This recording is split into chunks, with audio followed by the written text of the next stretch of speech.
So we're here today with the 4Runner. Now we're at a stage where we're ready to put the final suspension in it. Now the 4Runner, if you've been following the build, is not really a 4Runner. It's a body swapped Toyota 4Runner on a Nissan Patrol chassis. So take the body off and you've basically got a GQ Nissan Patrol with GU diffs. So the good people at Superior Engineering have sent this pallet of goodies. We've got springs, we've got their new 2.5 remote resi shocks, we've got a few spacers, a few other things. We're gonna get this thing jacked up, we're gonna put it in, we'll show you how it's done.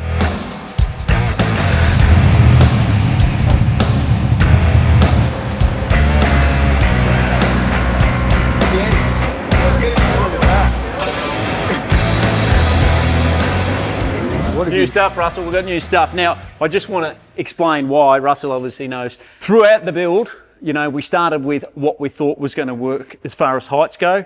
You get to the end of the build and the car doesn't sit right because it doesn't weigh what you thought it would weigh. And we've got a bit of an oddball thing here where this is not a Patrol, it's a Toyota body. It's a bit lighter in the rear end, so we're a bit jacked at the back. We didn't want that. So we worked out our heights. We actually corner weighted the car and it was surprisingly close.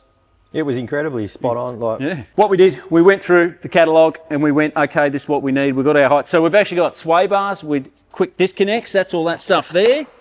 I know what Russell was been waiting for was these new three-way adjustable shocks. So these are an update, which is a 2.5, slightly bigger now. I'm hoping it's going to fit because I know the exhaust, you Patrol guys will know, the exhaust coming near the fuel tank on the passenger side is tight and these are a bigger body. So my understanding is this is a 2.5 inch diameter versus a 2 inch that we've got in it. And these are adjustable. We've got adjustment here and we've got adjustment here. So we've got springs, we've got new springs, and I believe we had the Flex, Hyperflex.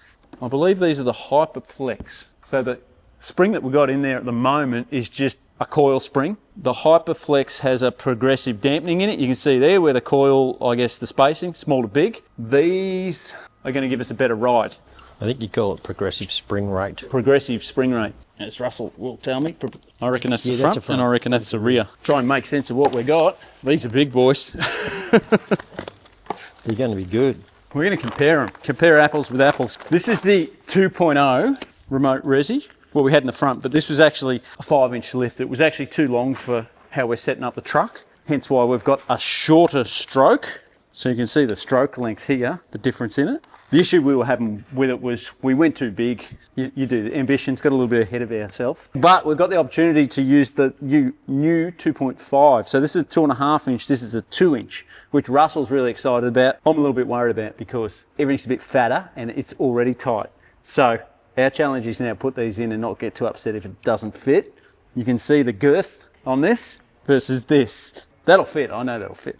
Mate, you can always make girth fit. This'll fit. So new knobs, new location for knobs. We're gonna start putting it in. Where are we doing? We're starting with the rear, so they're the fronts. Russ, you wanna put these ones in, right? Yeah, I think we'll start off with the springs. Yeah, and then we'll put springs the shocks in, on. then shocks in. We've got a few different height spaces and... The challenge with these, with any car is trying to get it to sit level. So you get it all built and weighted and you put the battery opposite to this and that, the steering column, all that stuff, and then you put somebody in it and it sits like this. And your mate drives down the road, he's driving down like this. So the good thing is Superior have these spring spacers in 15mm increments. So you either run none, you run a 15 or you run a 30, which is going to help us level this thing out. So we've got a mix of them here so we can level it out. So she's sitting nice and parallel left to right. This is big, Russell, this is big. Looks good. Well, let's put it in there.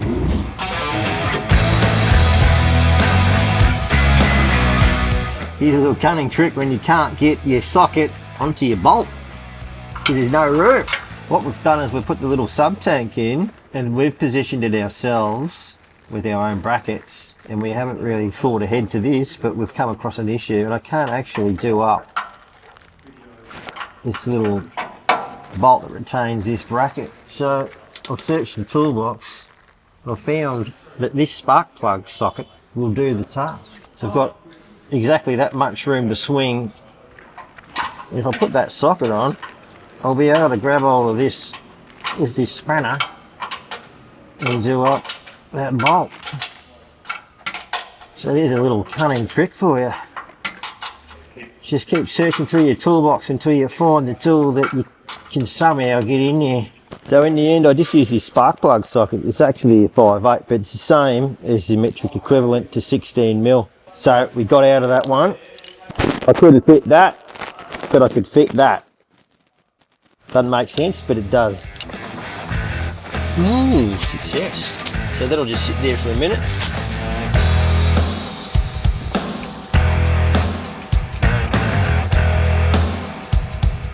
Well, yeah, we've got our shiny new shock from Superior, and I'm just about to see if I can get it in. So we've got the remote res, and I've got to get it up and over this brace without scratching it. Just got to get this hose in the right position. I reckon that might be it.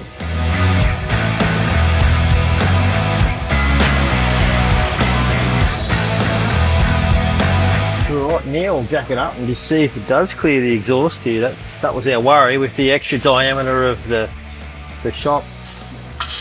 Is it hitting? Like it's got a proper finger gap there. We're pretty balanced.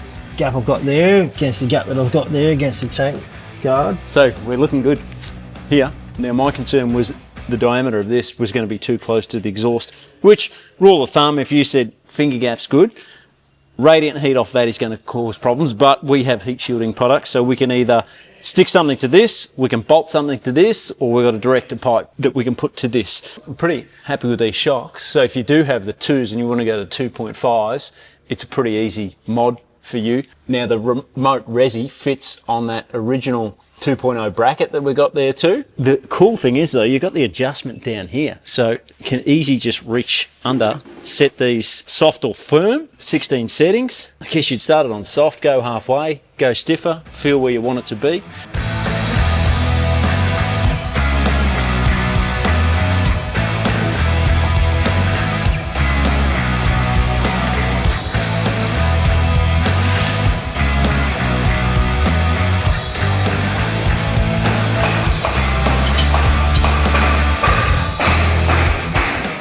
I don't know what he was worried about. I know exactly what he was worried about. He was worried about full bump ripping these guards off. But I reckon we're going to be fine. We'll get him over, let him have a look. Let him be the judge. You'd be happy with that. Well, long story, we modelled it on zeros and we've got 38 negative offset. So it's pushed our wheel out. Just to be concerned, it might hit that, but I think you're right. Well, this side's that bump, right? Because I can see it's the shock's got 5mm. So this side's articulated up more. So what do we need to put the springs in the back now? Going to put the springs in, get the rear sprung, and then move on to the front. See what issues, if any, we have on the front. With the day coming to an end, the boys finished up with the rear of the 4Runner, choosing to sort the front end out the following morning in preparation for the engineer to take a look at everything. Make sure to subscribe to Car Builders to catch the next episode and see it all unfold.